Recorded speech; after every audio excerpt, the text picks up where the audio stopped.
In this country, the state of Utah made headlines this past week after doing something dozens of other states have been unable to do. A dozen refugee families, many of them newcomers to Utah, have something to be thankful for this holiday season. In tonight's Insight Report, news specialist Carol Makita shows us how they found a piece of home in their new community.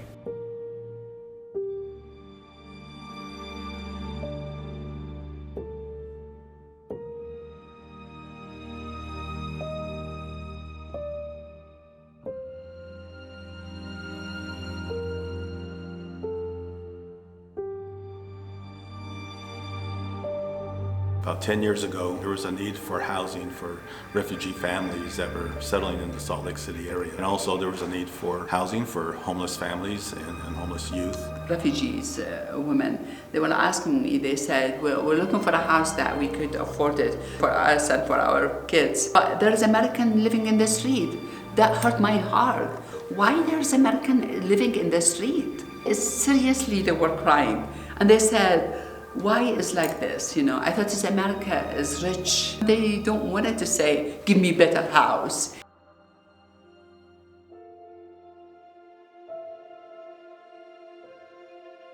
We were just homeless, like our parents couldn't take care of us. There's a lot of young people out there that need help.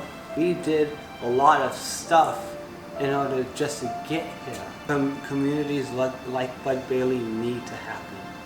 It really does.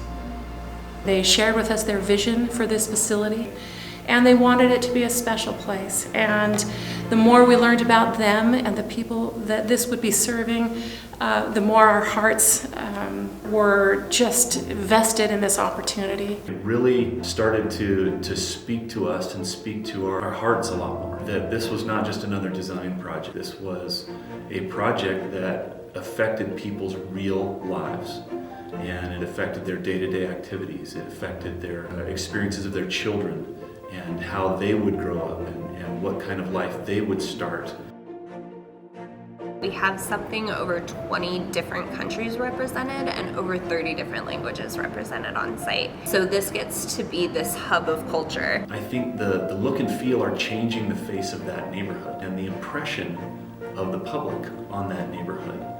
One thing that really amazes me is how many people in the community that maybe at first were a little bit leery about a low-income housing project coming into their neighborhood now volunteer at this facility. They work with the adults, they work with the children, and they're providing an incredible service in this community.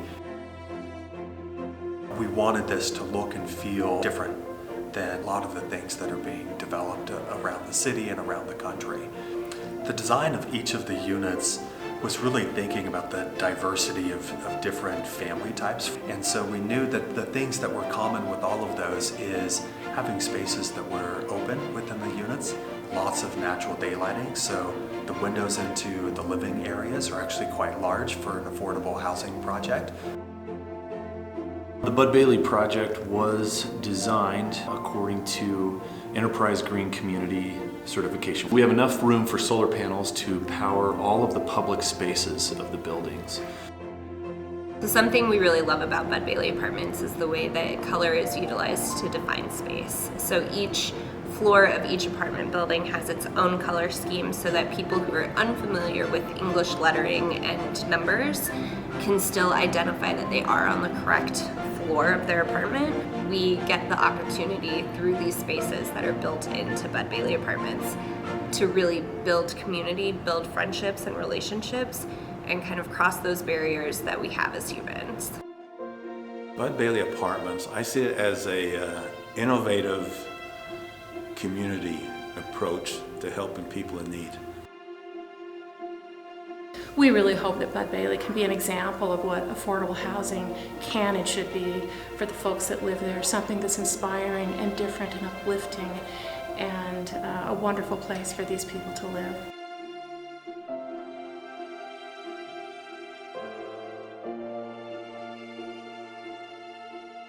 I know this is such an incredible place to be, but you guys have to move here.